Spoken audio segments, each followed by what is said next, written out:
As the logistics man for Wexner, Epstein arranged the arrival of Southern Air Transport to Rickenbacker Air Force Base in Columbus, Ohio. So note, right off the bat with this, Southern Air Transport is not, again, this is the CIA airline. The airline, formerly Air America, was infamous as an illegal gun and drug running operation. But 1994-1995, Epstein arranges for the CIA's gun and drug running airline to move to Columbus, Ohio to service the limited, but to park itself in a military Air Force base. The same military Air Force base that was used by George H.W. Bush in Operation Restore Hope in Somalia in 1992, which explains why Columbus, Ohio has the second largest population of Somali immigrants in the United States. But this gun and drug running CIA airline is being parked at a military base to serve a private retail company. Now, this gets me to another thing that I think is quite interesting. The CIA's involvement in unions actually goes back to, here it is, the International Ladies Garment Workers Union. Sounds innocuous enough, right?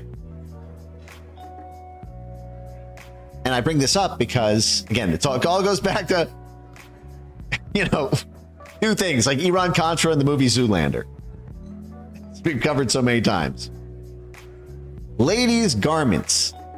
Ladies' garment workers. Huh. What was Victoria's Secret?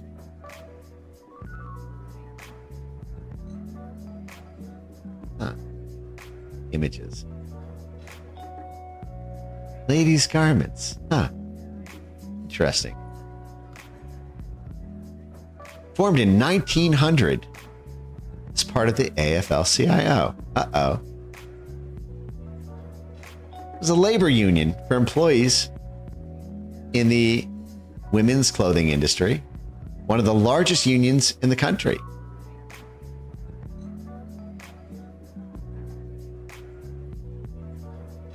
Uprising and Great Revolt. Let's see if they mention it here. A second.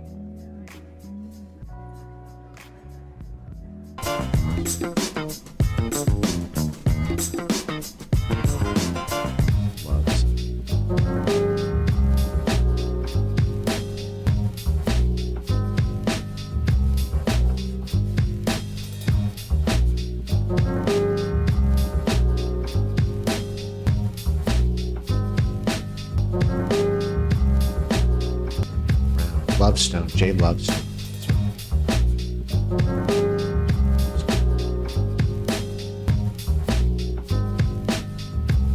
Here it is. It's Jay Lovestone. This is the CIA's main union guy. Okay.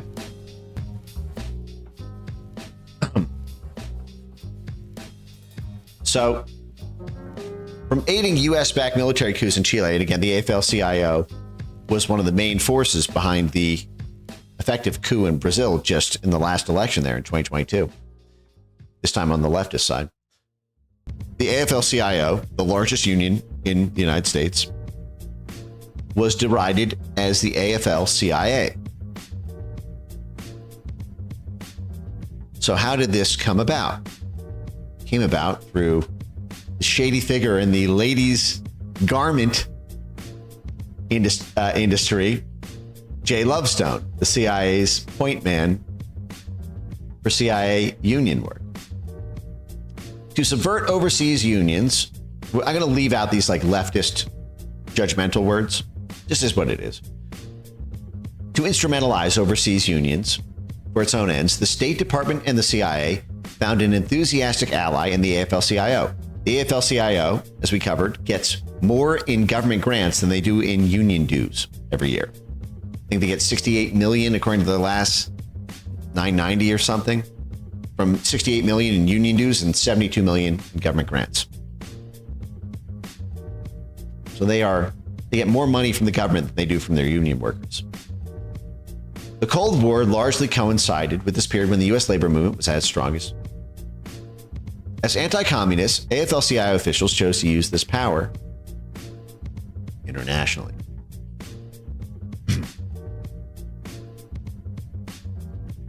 Okay, so these are all these different unions in all these different countries that they set up branches in. In 1944, so World War II is still going on. Because remember, we were working with the dock workers in Marseille, in France. We were working with the Italian dock workers and longshoremen for the logistics, the inroads into Italy. This is how the CIA and the Italian Mafia got in bed, was through the Mafia and unions.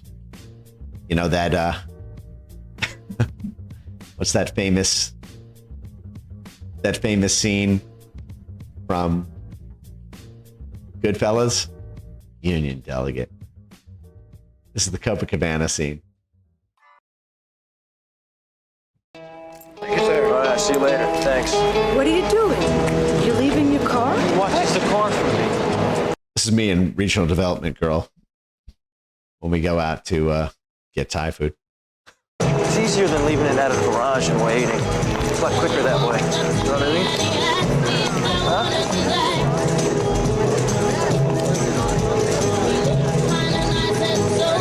I like going this way better than waiting in line.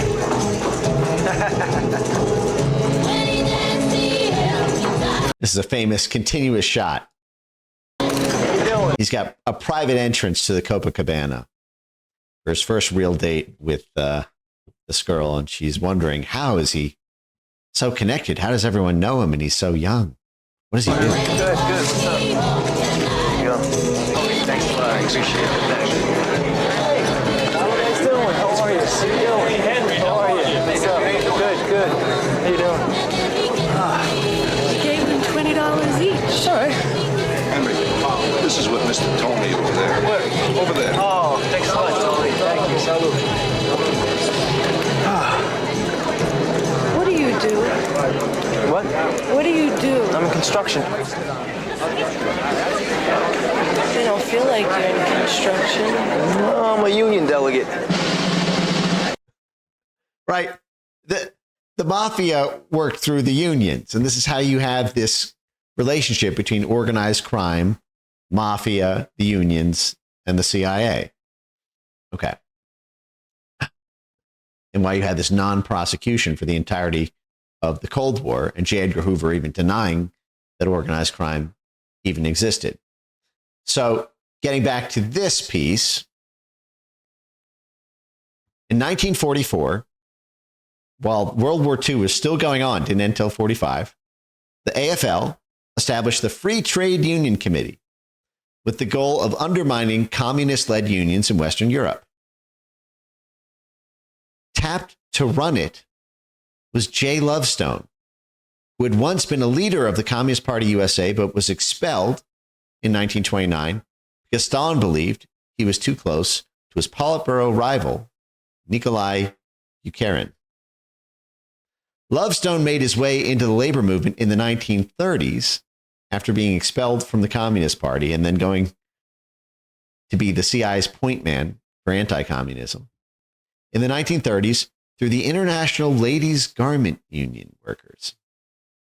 International Ladies Garment Workers Union. In 1949, the CIA agreed to finance J. Lovestone's Free Trade Union Committee to subvert communist unions abroad in exchange for intelligence on foreign labor unions. AFL leaders David Dubinsky, who I believe was also involved in the ladies' garment union folks. I'm going to run that down in a second here. The U.S. union leaders forged a secret alliance with the CIA to divide and conquer international unions in foreign countries and multilateral union institutions.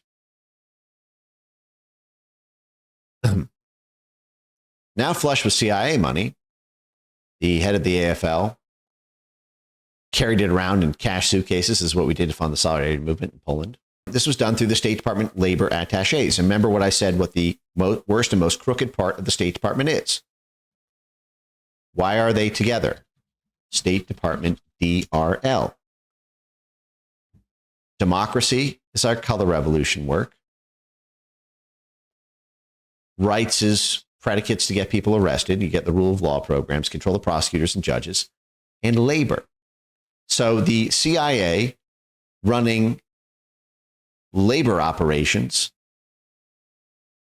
out of their State Department labor attaches moves through DRL at state. All over every one of these countries, China, Poland, Brazil, France, British Guyana, Jamaica, all over the world. This is how they get the funding, through the International Affairs Department.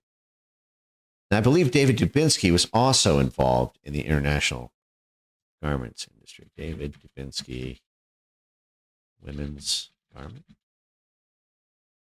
He was the president of it. The fucking president.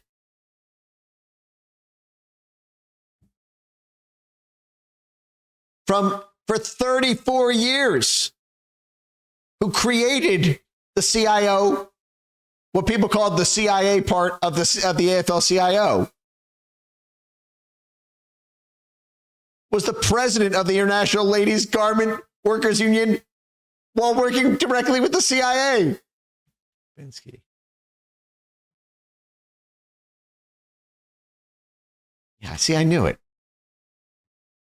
David Dubinsky was a major 20th century American labor leader, president of the International Ladies Garment Union Workers. Declassified CIA documents showed that they were getting secret CIA funds.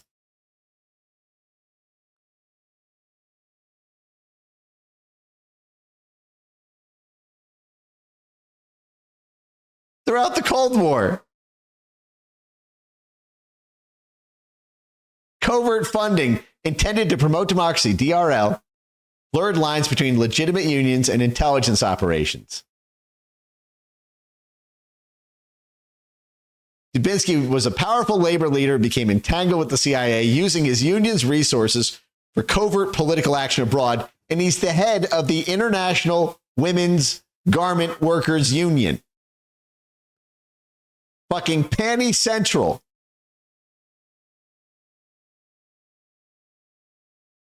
So I want you to keep this in mind when you think about Les Wexner, very sexy bombshell.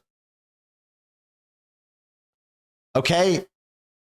When you think about this, this was one of the CIA's main frigging assets for 30 years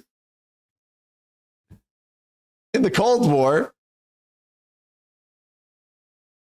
Approved for release.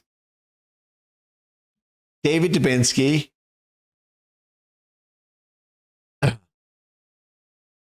There's a ton of stuff here.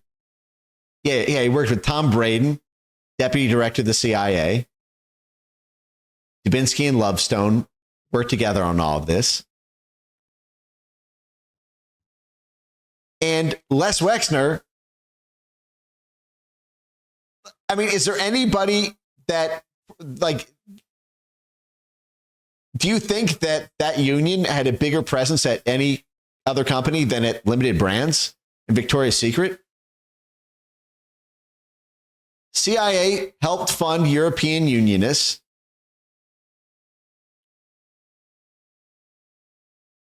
Revelations by Mr. Braden, assistant to the CIA Deputy Director Alan Dulles. According to Mr. Braden, the CIA Deputy Director, money was routed to European unions through a number of American unions, including the International Ladies Garment Workers Union, headed by David Dubinsky, and through J. Lovestone and Irving Brown. Brown would become the head of the AFL-CIA. So the CIA channeled the money through the CIA money to all these different union groups through the innocuous International Ladies Garments Workers. Who would want to snoop through women's panties to find the CIA money in the underwear drawer. Unless Wexner is the head of like the biggest retailer in the United States, which specializes in ladies' garments with all these international operations in Malaysia and Haiti and all over. So when the CIA drug and gun running airline, Southern Air Transport, moves to Columbus, Ohio, to a military base to service the limited, keep this in mind. It's not just the limited's logistics, all their incredible distribution channels that they have around the world. It's the biggest American retailer in the world, in the United States in the 1990s. But you also have like all these layers in the chain who are already plugged in. The International Ladies Garment Workers Union. This stream is connecting Zoolander, Malaysia. And here in Malaysia, there is an almost overwhelming sense of euphoria as the newly elected Prime Minister has given this impoverished nation the gift of hope, promising to raise the substandard minimum wage and end child labor once and for all. Already considered a living saint, he has become this small country's greatest hope for a thriving future in the new millennium. Che cosa, Giacomo? This is disgusting. How could you let this happen? I have negotiated my butt off, Giorgio. I've tried bribes, I've tried gifts. I even sent him some pet oxen. I mean, they love that crap in Malaysia. But he won't budge.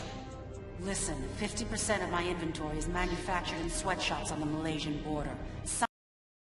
50% of my inventory is manufactured in Malaysia's in sweatshops on the Malaysian border. What do you think we're doing in Haiti? What is Haiti's top export? It's ladies' garments.